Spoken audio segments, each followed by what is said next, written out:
Bonjour, vous êtes sur Express FR et nous accueillons aujourd'hui une femme à la passion atypique. Elle aime gravir les montagnes. Elle a 48 ans et elle s'appelle Bouchra Beibanou. C'est aussi la première femme nord-africaine à avoir gravi le mont Everest. Bonjour Bouchra. Bonjour Wael. En 2011, vous avez gravi le mont Kilimandjaro, le premier des 7 sommets du monde. Et après, vous avez gravi les 6 autres. Il vous en reste un, c'est le mont Vinson. Parlez-nous de votre prochaine aventure.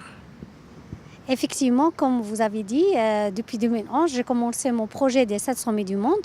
Donc, j'ai gravé les 6 sommets. Il me reste que le mont Vinson, le plus haut sommet de l'Antarctique, que je compte partir, Inch'Allah, début décembre.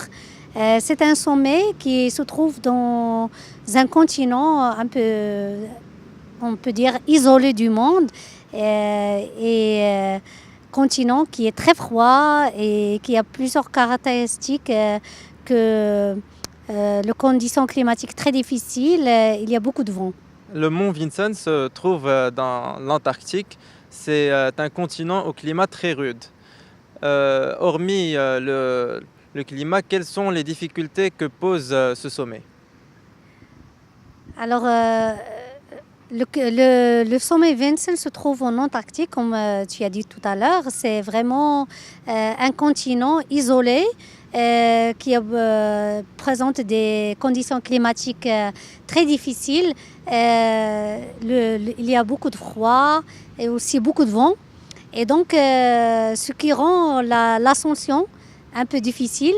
C'est vrai, c'est pas très haut, c'est presque 5000. Exactement 4892 mètres.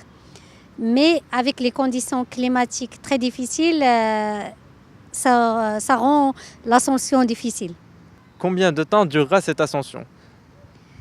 L'expédition va durer un mois. Donc on va partir en Chili et de Punta Arenas, on va prendre l'avion qui va nous déposer sur le glacier de l'Antarctique.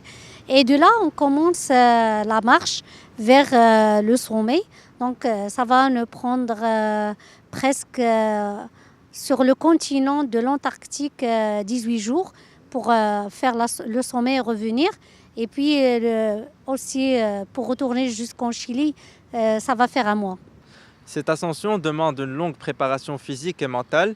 Que faites-vous actuellement pour bien vous préparer et bien préparer votre famille à ce départ?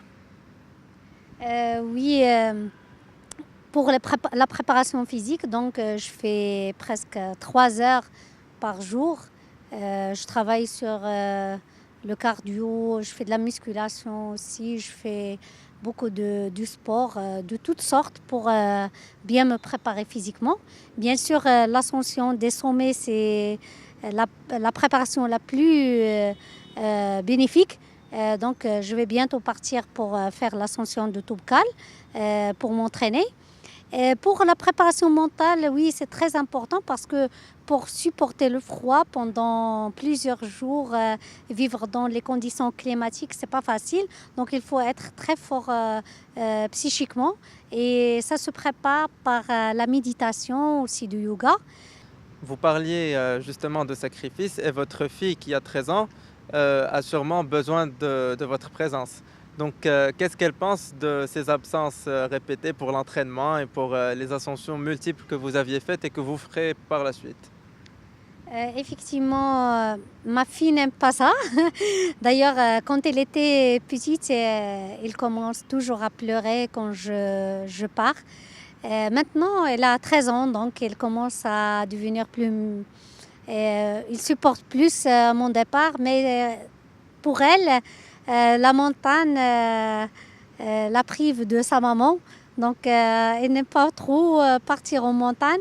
J'essaie de lui expliquer que pour réaliser mon rêve, j'ai besoin de faire des sacrifices et j'essaie de la récompenser par la suite quand je retourne. L'ascension de ce sommet a un coût très cher et demande donc un financement externe. Comment avez-vous pu obtenir ce financement? Effectivement, partir en Antarctique avec toute la logistique rend ce sommet très, très cher. J'ai réussi à avoir des sponsors dans plusieurs secteurs, par exemple le secteur des assurances, les énergies renouvelables. Et il y aura d'autres sponsors qui vont venir par la suite pour compléter le financement nécessaire. Donc, après avoir gravi le mont Vinson, vous serez la première personne marocaine et première femme nord-africaine à avoir fini ce challenge. Quel conseil donnez-vous aux prochaines personnes qui veulent faire ce challenge?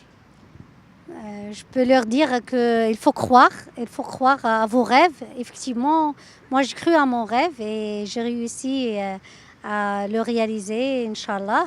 Et donc, il faut juste, bien sûr, croire en vous et faites tout ce que vous pouvez et sûrement vous allez réussir. Donc vous pouvez toujours me suivre sur ma page Facebook Bouchra Beibano, mon Instagram. Je vais essayer de partager mon prochaine aventure de l'Antarctique avec vous et je serai vraiment heureuse de vous faire vivre cette grande aventure. Merci.